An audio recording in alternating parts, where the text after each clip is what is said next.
অসমৰ প্ৰথমগৰাকী MBBS ডিগ্ৰীধাৰীত পৰিণত অসম কন্যা মাৰ্টিনা টুডুক অভিনন্দন জ্ঞাপন সদৌ চাওতাল ছাত্ৰ সন্থাৰ।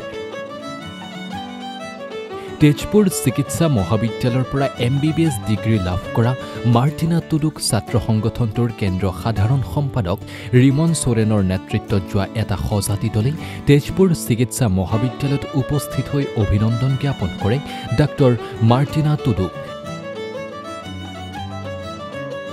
ডাক্তৰ মাৰ্টিনা টুডুক অভিনন্দন জ্ঞাপন কৰি সদৌ চাওতাল ছাত্ৰ সন্থাৰ সাধাৰণ সম্পাদক ৰিমন সোৰেনে কয় যে মাৰ্টিনা টুডুক লৈ আমি গৌৰৱান্বিত।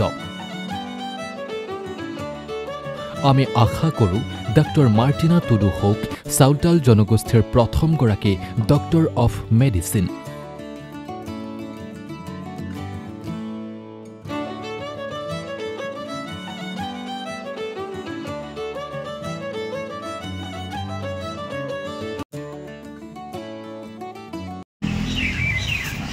সকলোকে ধন্যবাদ মোৰ ফলাফলত ইমান অভিনন্দন জনোৱাৰ বাবে আৰু মুখ্যমন্ত্ৰী ডাঙৰীয়ায়ো মোৰ সফলতাৰ শলাগ লৈছে। মই বহুত কৃতজ্ঞ অনুভৱ কৰিছোঁ আৰু সেই আমাৰ সকলোকে অসমৰ সকলো জাতি জনগোষ্ঠী সকলোৰে উন্নয়ন হওক, আমাৰ চাওতাল সকলৰো উন্নয়ন হওক সেই কামনা কৰিলোঁ।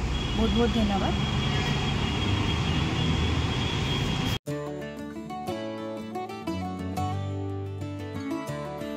অসমৰ প্ৰথমগৰাকী MBBS ডিগ্ৰীধাৰীত পৰিণত অসম কন্যা মাৰ্টিনা টুডুক অভিনন্দন জ্ঞাপন সদৌ চাওতাল ছাত্ৰ সন্থাৰ।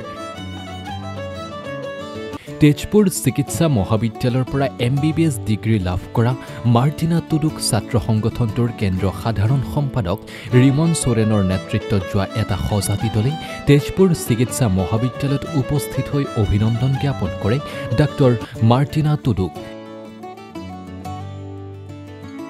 ডাক্তৰ মাৰ্টিনা টুডুক অভিনন্দন জ্ঞাপন কৰি সদৌ চাওতাল ছাত্ৰ সন্থাৰ সাধাৰণ সম্পাদক ৰিমন সোৰেনে কয় যে মাৰ্টিনা টুডুক লৈ আমি গৌৰৱান্বিত।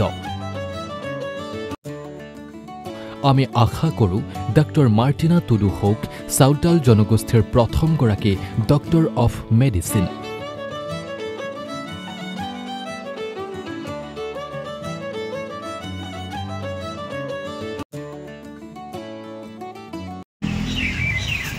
সকলোকে ধন্যবাদ মোৰ ফলাফলত ইমান অভিনন্দন জনোৱাৰ বাবে আৰু মুখ্যমন্ত্ৰী ডাঙৰীয়ায়ো মোৰ সফলতাৰ শলাগ লৈছে। মই বহুত কৃতজ্ঞ অনুভৱ কৰিছোঁ আৰু সেই আমাৰ সকলোকে অসমৰ সকলো জাতি জনগোষ্ঠী সকলোৰে উন্নয়ন হওক, আমাৰ চাওতাল সকলৰো উন্নয়ন হওক সেই কামনা কৰিলোঁ।